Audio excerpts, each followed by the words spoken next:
just got home from watching The Batman, and I wanted to talk about it a little bit. Give a review. Now, just off the top, as with any movie or TV show review that I do, there's going to be spoilers sprinkled all throughout this. I'm not going to have like a spoiler-free section and then a spoiler section. I'm not able to structure my thoughts in that way. This is going to be very much so just stream of consciousness. So if you haven't seen the movie yet and you don't want to be spoiled, it's a very good movie. Go see it. I recommend seeing it. But click out of this video. Don't get spoiled if you haven't seen it yet. But for those of you that have seen it or just don't care and don't care if you get spoilers, welcome. I hope you enjoyed the review. So, just general thoughts, and then I'll try and get into it a little more deeply. I think that is perhaps the most comic accurate Batman that we have seen thus far.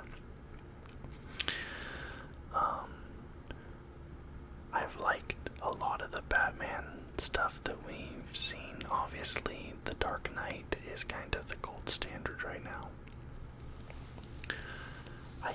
I don't want to say, just because I'm scared that I'm getting caught up in some sort of recency bias, it is possible that this could be better than The Dark Knight, although I do not yet want to make that distinction, because again, I want to let myself sit with the movie a little bit, maybe watch it again when it comes out on home video, and then try to determine if I think this is better than The Dark Knight or not. However, if this is not better than The Dark Knight, then this is number 2, right behind it. And I do think that this movie was more comic book accurate than The Dark Knight, or any of the Christian Bale Batman films. Definitely the Ben Affleck films. And Robert Pattinson, I thought, really did an amazing job in this role. Now, I'm a huge Robert Pattinson fan. I have been for a long time, since Cosmopolis. Then he did Good Time, and of course The Lighthouse. I saw a lot of people, when his casting got announced, kind of have a negative reaction to it because of, him being Edward Cullen in Twilight. Now, I don't hate the Twilight films. I read the books, I watched the movies, they're okay. They're not amazing. So I always thought that was kind of a weird criticism in the first place. I think if you eat those movies, you certainly can criticize them. But I never saw where Robert Pattinson was deserving of the criticism. He kind of just seemed to be caught in the crossfire, so to speak, the proverbial crossfire. But everything he's done since Twilight wrapped, he has been really good. Good Time, Cosmopolis, The Lighthouse, like I said, he's given a lot of really good performances. They just haven't been in films that have gotten, widespread mainstream appeal, so a lot of people haven't seen those movies, unfortunately, even though I would recommend any of those to anybody. So, coming into this, I was pretty excited to see Robert Pattinson take on the role, and I think he did a really good job with it, both as Batman and as Bruce Wayne. And I think that, the director, what's his name? Hold on, I need to pull this up real quick. The Batman, is it Matt Reeves? Yeah, Matt Reeves. Matt Reeves talked about how he did not want to do an origin story. And this is a year 2 Batman. So this is a Batman who's still a little wet behind the ears, but we don't waste time seeing his parents die. We don't waste time having him build the Batcave, make his suit, go out and get beat up by street-level thugs while he's learning the ropes, things like that. We've seen that before. We do not need to see it again. We get it. We know who Batman is. You know, it's 2022. We know who Batman is. And I really liked that approach. I liked that he didn't waste time on the origin. Batman was already Batman, but he isn't Batman. You know what I mean? He is still learning some things. He's not perfect yet. He's not the inhuman, unstoppable machine that Batman can become. But you could see how he's going to be getting there. And I thought that was really nice. And I loved the transformation of the character over the course of this film. Early on in the movie, you have Batman beating up those thugs with like the clown makeup on Halloween.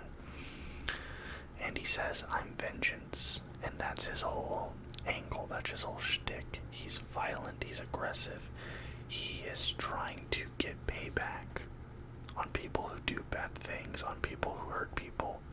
He wants to make them hurt the way they've hurt others. But then you see that at the end of the movie, he is no longer vengeance, and he is now hope. He's a symbol of progress and something to strive to be. And you saw that at the end when he's beating up the Riddler thug henchman, whatever. And they ask, "Who the hell are you?" And the bad guy says, "I'm vengeance." And there's this moment where Batman looks at him and he realizes, like, I'm no different than this guy if I allow the anger and hatred to drive my actions. And then at the end of the film, you have, Batman, who this entire movie has lurked in the shadows and he's struck from the darkness and all this. Well, at the end of the movie, he's holding the flare, and he is the guiding light that the city is going behind as he takes them forward out of danger. He is the guiding light, and the new mayor is behind him. The people of Gotham are behind him. So you have that symbolism right there at the very end, where it's like he's becoming something more than just this avenging, angry guy. He now is trying to be something to look up to. And you see that evolution of the character. And I think if this does get a sequel, which it did set up one, towards the end it set up a sequel, I could see the characterization changing a little bit, because when we see Bruce Wayne out of the suit, he's not Batman, he's Bruce Wayne. And this is true for George Clooney, Christian Bale, Ben Affleck, Michael Keaton. When they are Bruce Wayne, they kind of play up the rich playboy, suave, charming guy angle. They're wearing nice suits, they're having soirees, they have beautiful women around them, they're, driving nice cars, all that stuff. Robert Pattinson did not do that as Bruce Wayne. Robert Pattinson's Bruce Wayne was brooding. He was a recluse. Somebody even commented, I believe it was Falcone, he says, "Oh, the only guy who is seen less often than me." So Bruce has all but disappeared. And I think that's a nice change of pace compared to the Bruce Wayne we're used to seeing in these Batman movies. But I do think it's possible that we'll see his character evolve, and if he realizes that Batman has to be this symbol of peace and hope, maybe Bruce Wayne needs to also be something for people to aspire to, or something to inspire the people. So we'll see. That might happen, it might not, I don't know. That's just, if they continue to make more of these, something I could maybe see that changing. I thought it was a really nice touch, though. I loved the characterization of Robert Pattinson in this. Zoe Kravitz, new celebrity crush, Zendaya, Zoe Kravitz. She was fantastic in this movie, absolutely. She played a character. I don't really know how to say what I'm trying to say, but you got a lot of. She did not have a ton of screen time because she was introduced around the midway point of the movie, and you know, the movie's about Batman first and foremost, and she was a side character, but I don't know, probably in 20-ish, 20, 30-ish, probably 20-ish minutes of screen time, you see a very fleshed out character for Selina Kyle, but they did it in a way that wasn't on the nose. There's just a lot of nice character moments. You saw the way she cared for others, with her friend Annika disappearing, and then her going to all these great lengths to avenge her friend's death and try to, kill the people responsible. And, she is stopped by Batman, which also ties into his whole thing, not just being vengeance. And you saw her character development there. You saw a little bit of a relationship between her and Bruce. Again, very reminiscent of the comics. Selina Kyle, Catwoman, and Batman, they kind of have this on-again, off-again, will they, won't they type romance. And I really liked her, and I hope that even at the end of the movie, she is leaving Gotham to, try and start a new life somewhere else. I hope we perhaps see her again, maybe, if not in the sequel, come back for the third movie. I have not seen a ton of Zoe Kravitz, but I thought she did a fantastic job. I have to look, what other movies has she been in? I just want to see if I've seen any of these things from her.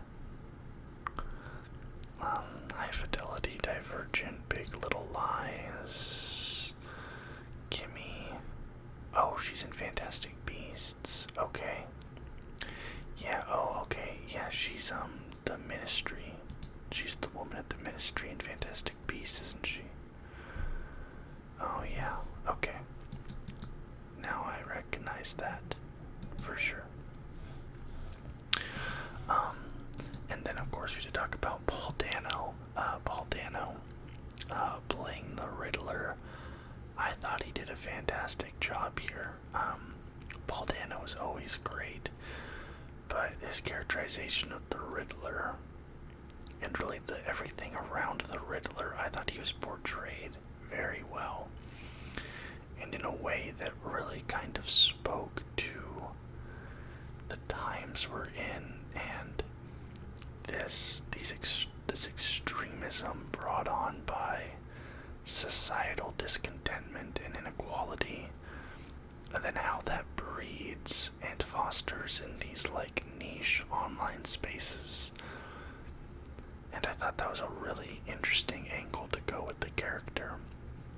It was almost kind of like a deep web type, what people think 4chan is, basically, but just like a homegrown, online, nurtured extremist that has seen, the way that the world is and thinks this is their only way to do anything about it.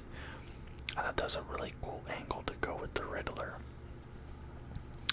And one really cool moment towards the end of the movie between the Riddler and Batman is when Batman comes to visit him at Arkham Asylum. And the Riddler's talking about Bruce Wayne. And you kind of have this moment where you think that the Riddler might know that Batman is Bruce Wayne.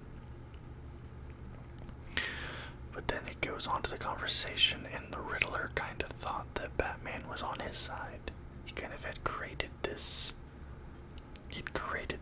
false story, this false reality in his head that Batman was going along with everything he was doing and wasn't trying to stop him, because throughout the movie they don't actually directly interact with each other up until the end, when the Riddler's basically already behind bars. Yeah, because the police are the ones that capture the Riddler. They get him at the cafe, so Batman doesn't interact with the Riddler at all until the very end of the movie when he's interviewing him at Arkham Asylum, which I thought was really cool. I thought that was an interesting way to do it. And he's doing all this stuff, but then he kind of reveals he's the only one we couldn't get because they wanted to kill Bruce Wayne, or the Riddler did. And Batman has this moment where he's like, oh, he doesn't know. And I thought that was cool because the way I kind of read into that is that the Riddler was so smart that the answer was right under his nose the entire time. If he wanted to, he could have figured out that Batman was Bruce Wayne. But he was so caught up in his own hubris and his own preconceptions that in his mind, Bruce Wayne is just another corrupt, useless billionaire. And Bruce Wayne would never do anything like be the Batman, because people like him don't do things like that. And I thought that was a really cool little thing where it's oh, it's right under his nose, but he is blinded by his own preconceptions and cannot see it. I really liked that. Colin Farrell, of course, is the Penguin. If you didn't know it was Colin Farrell, you wouldn't see him. You wouldn't know it was him. He didn't sound like him, didn't look like him. It was and then Jeffrey Wright as Jim Gordon. I loved him. Gordon was in this movie a lot. I think Gordon was probably in damn near every other scene that Batman was in. He was in this movie a lot. One thing that I thought was kind of weird is that Gordon almost was also doing a Batman voice.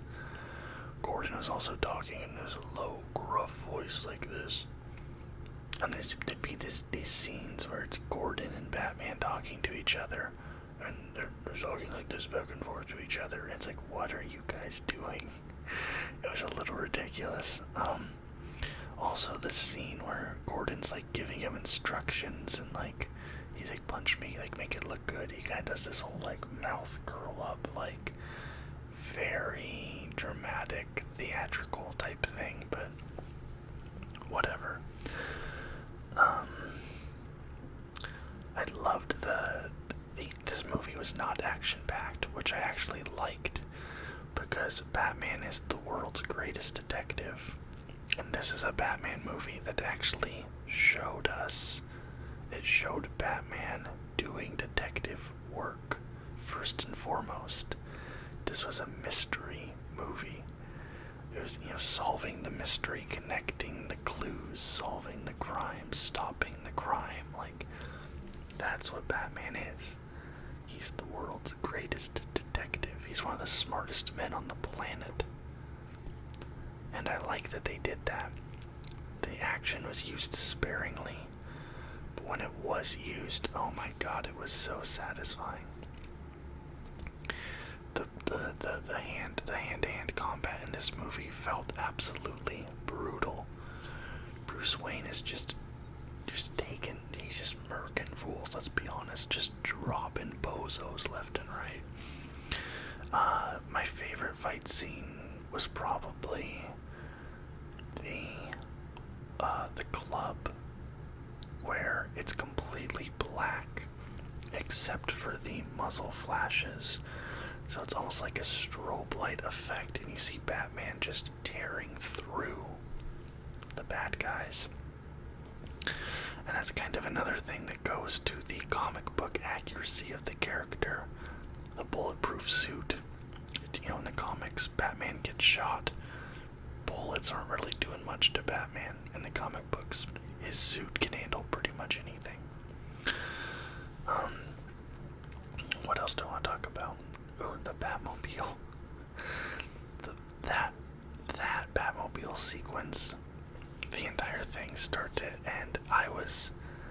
was fully torqued, if you want to say. The Batmobile starting up. It's dark, pitch black, and then you hear the rumble. And I saw this in like a Dolby theater, so you could like feel the vibration. And then you see the blue light, the end, the flame, and like the roar. The engine is like rumbling, and it's almost like a tiger, just like jumping at a cage trying to get out. It's like growling and snarling. And then you see the flames like coming out of the vents, and the jet engine is like coming out, and there's sparks. And it's like there's a monster just barely contained under the surface, just like trying to get out. And then the car is driving, and it's just this loud, roaring, just rip snorting, just raw. That's one of the best car sequences I've seen. That's like right up there with like Baby Driver and Bullet. Like that chase scene when the Penguin is running from the Batmobile. That scene is amazing. That's the car chase, them ripping through, going through oncoming traffic, and then the conclusion where the Penguin thinks he's gotten away. He thinks he's thwarted the Batman, and here comes the car just through the flames and just boom, takes him out. Oh, so satisfying. I looked over at my friend, and we were both just like smiling and giggling during that whole sequence. It was so good. I also want to talk about the beginning of this movie. The opening of this movie. The narration of like Robert Pattinson reading a diary entry. Oh my god. You just see like these thugs, like these street level criminals committing these crimes. And they're, robbing a store, spray painting, whatever. And he's giving this narration talking about how ever since the Batman has existed, people are now scared of the shadows, and nobody ever feels safe. And you see the Batmobile up, or the bat symbol up in the sky, and criminals are just looking into like dark alleyways and stuff, and Batman isn't even there. But just the thought that he might be there is enough to make them stop doing what they're doing. And I thought that was fantastic. As far as the story goes, I don't want to spoil too much of that, because if you guys have seen the movie, you know the story, you know what I'm talking about. And if for some reason you're watching this spoiler review, even though you haven't seen the movie yet, I don't want to give too much of it away. I want there to be something for you to look forward to, but I love this story. I loved the kind of spider web weaving interconnectedness of it. I love the way that the Riddler had like a personal connection to Bruce Wayne and the Wayne family. And then Carmine Falcone, of course, played by the amazing, oh man, what's his name? He's like I love him in everything I see him in. John Turturro. John Turturro just playing a tremendous sleazeball. He was so good. John Turturro as Carmine Falcone. He stole every scene he was in, I swear. And the way that, Bruce has this idea of his father as this, kind of this good man, the way that when we're younger, we all think of our fathers in a way, you don't see your parents as people, you see them as something beyond that, and then you get older and you realize that your parents are no different from you. They have their faults, they're wrong, they have their flaws, and Bruce kind of has that moment. He thought, okay, yeah, this town is full of corrupt politicians, dirty cops, bad businessmen, all this stuff, but my billionaire father was not like that. But not so fast. Not so fast. He might have been. I really liked that. The only thing I'm kind of iffy on was the final clue and the final plan of the Riddler. It seemed a little but whatever. else was good. The final plan was a little but I don't know. Maybe if I watched it again, I'd feel differently. I took some notes.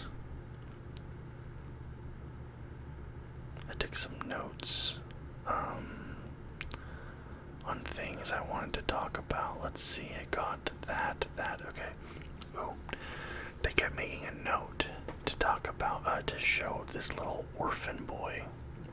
And obviously there's the parallel there because Bruce is also an orphan, so they show him a few times in the beginning at the funeral, or no, after his dad is killed. Bruce stares at him for a little bit. Then later at the funeral, he saves him. And then towards the end of the movie, he's the first one that Batman pulls out of the wreckage. And I almost wonder if they are not maybe setting that kid up to be like a Robin character. I'm not sure if the ages match up because he might be younger than 10 even, but if they try and do a thing where the next one's like a couple years into the future even, maybe that there'll be a Robin. I don't know, maybe I'm completely off base on that. There was also a few references to the Court of Owls. The Court of Owls, which was the way the New 52 launched its comic book series for Batman. And the first clue that the Riddler left at this whole thing, like, and it had like an owl motif. And then the entire thing about Bruce's mom being being from the Arkham family, that's ripped straight out of the Court of Owls. I think there's one other little thing too, but I can't remember it just now, but I would be really interested to see if they go with a Court of Owls direction, if they end up doing a trilogy. Finally, Bloodhaven. At the end, Selena Kyle, when she's leaving, mentions that she is going to Bloodhaven.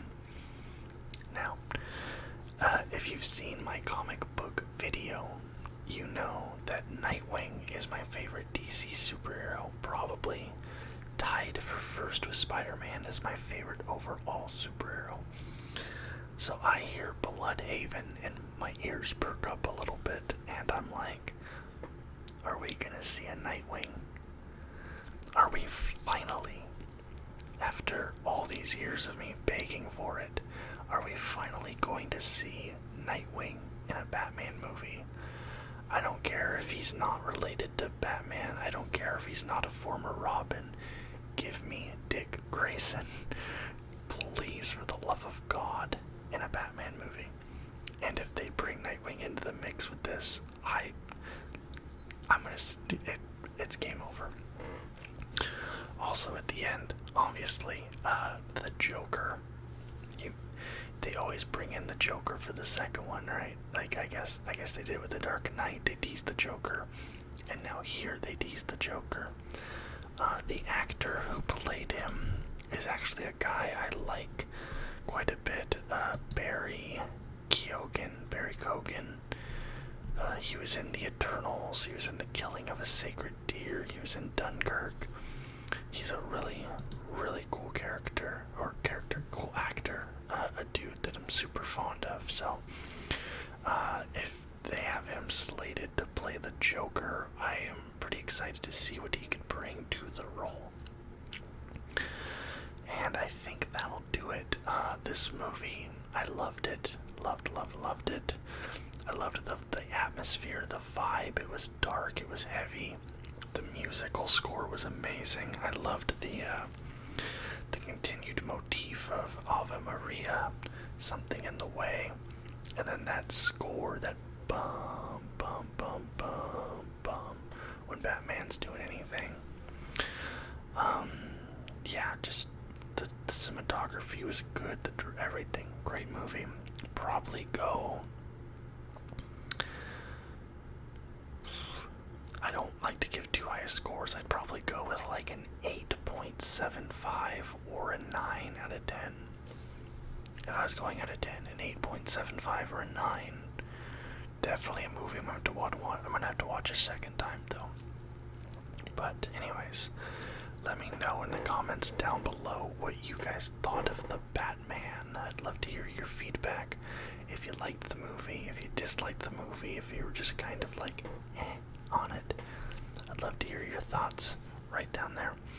And while you're at it, if you liked the video, please leave a thumbs up and subscribe to the channel for more content just like this every single day.